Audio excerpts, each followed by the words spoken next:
দল সেটির নেতৃত্ব দিয়েছিল। আমি বলতে চাই জয়পুরহাট সরকারি কলেজের একটি ঘটনাকে কেন্দ্র করে যে ঘটনা আমাদেরকে বহিষ্কার করা হয়েছে। আমরা না প্রার্থী ছিলাম, না আমরা সেখানে কোনো বাঁচানোর চেষ্টা করেছি। আমরা বলেছিলাম আমরা নিরাপত্তা চাই, আমরা ফ্রি এবং ফেয়ার নির্বাচন চাই, আমরা ছাত্রদের অধিকার প্রতিষ্ঠা করতে চাই। আমরা ছাত্রলীগের মতো আর কোনো জয়পুরহাট সরকারি কলেজে হতে দিতে পারি না। বিগত দিনে ছাত্রলীগদের হয়ে গেছে, আমরা সেই পথে হাঁটতে চাই না। আমরা চেষ্টা তারেক রহমানের নেতৃত্বে জয়পুরহাট সরকারি কলেজে জয়পুরহাটে ছাত্রদের যে তরমুজ, সেই তরমুজকে ফিরিয়ে আনতে চাই। কিন্তু কিছু কুচক্রী মহল আমাদের এই ছাত্রদের তরমুজকে ফিরিয়ে আনার পথে বাধা প্রদান করেছে।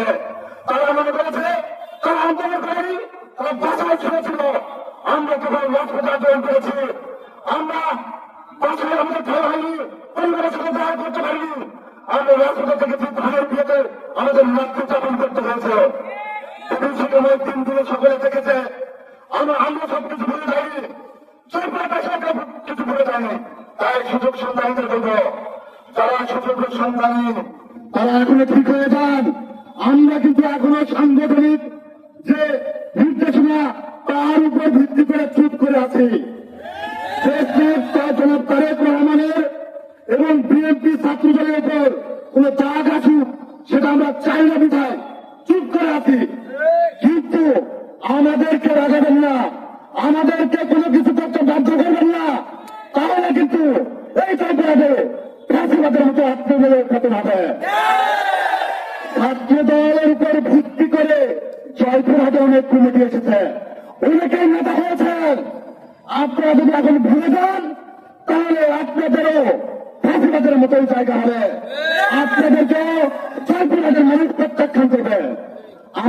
আমি আর দুটি কথা বলবো। আমরা ব্যথিত হয়েছি আমাদের সিনিয়র নেতৃবৃন্দের উপর, যাদের হাত ধরে বিগত দিনে আন্দোলন করেছে, তাদের আমাদের বহিষ্কার আচরণ করে তাদের নীরব ভূমিকা আমাদেরকে ব্যথিত হয়েছে এবং অনেক প্রশ্নের জন্ম দিয়েছে। আপনারা তাকে রেখে যদি অন্য কোন প্রশাসনিক লালন করতে চান তাহলে আমরা প্রতিবাদ করতে বাধ্য হব। ভ্যানটার বিষয়টি বিবেচনা করে দেখবো, বিবেচনা নয়, অবশ্যই